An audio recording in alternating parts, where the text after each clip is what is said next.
বিড়ালকে ভালোবাসবেন।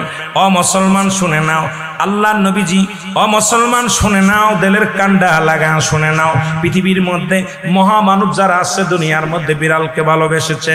এই বিড়াল একটা গৃহপালিত পশুর মধ্যে পড়ে যায়, এটা এত প্রভুভক্ত হয়, এত মুসলমান শুনে নাও, বিড়ালটাকে অত্যন্ত মায়া করবেন। বিড়ালটা যদি দোয়া করেন, বিড়ালটাকে বিনা কারণে কোনো বিষ দিয়ে মারবেন না, কোনো কিছু দিয়ে মারবেন না।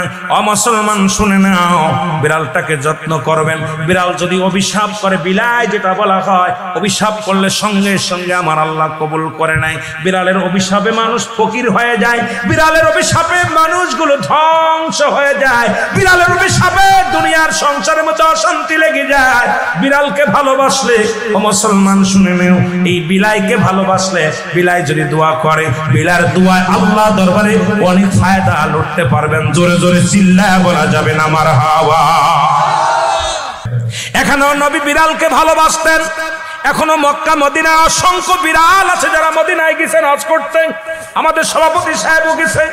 অসংখ্য বিড়াল গুলো দেখবেন মদিনার মনোয়ারায়, রাসূলুল্লাহর রওজার আশেপাশে, কাবা শরীফের আশেপাশে অসংখ্য বিড়াল। ধরে বলেন ঠিক কিনা? এত সুন্দর বিড়াল যারা মক্কা মদিনায় দেখে আসছেন তাদের কাছে জিগাইবেন বিড়াল আছে কিনা আছে। এই বিলাইদেরকে ভালোবাসবেন, বিলাইকে অভিশাপ দিবেন না। একবার এক মহিলা অমুসলমান রাসূলুল্লাহর কদমের মধ্যে একজন বিড়ালকে বিষপান করায় মেরে ফেললো। রাসূলুল্লাহ যখন সংসারের মধ্যে অশান্তি অমঙ্গল শুরু হলো, নবীর কদমে আসলেন, ইয়া রাসূলুল্লাহ, ইয়া হাবিবাল্লাহ, আমাদের অশান্তির কারণ কি?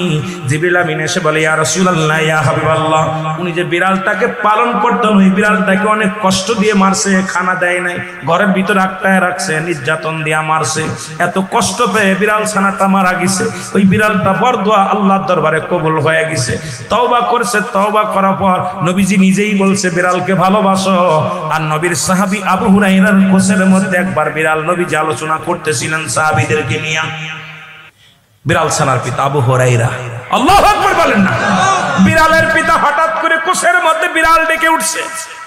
নবীজি বললেন, এ আবু হুরায়রা। সবাই আশ্চর্য হয়ে গেলেন, এবার বিড়াল ছানার আব্বা কি ডাক। হঠাৎ করে আব্দুস শামস আব্দুর রহমানের কোসের ভিতর থেকে একটা বিড়াল বাইর হয়ে আসলেন। নবীজি আবু হুরায়রা নাম দেওয়ার পর উনি বললেন, ইয়া রাসূলুল্লাহ, ইয়া হাবিবাল্লাহ, আজ থেকে আমার সমস্ত নাম আমি অফ করে দিলাম। আমার নবী আজ থেকে বিড়ালের বাবা বলে আমারে ডাকছে, আমি বিড়ালের বাবা হই। জগৎ বিখ্যাত একজন সাহাবী, যিনি পৃথিবীর মধ্যে বিড়াল ছানার পিতা নামে আখ্যায়িত। জোরে জোরে চিল্লায় বলেন মারহাবা।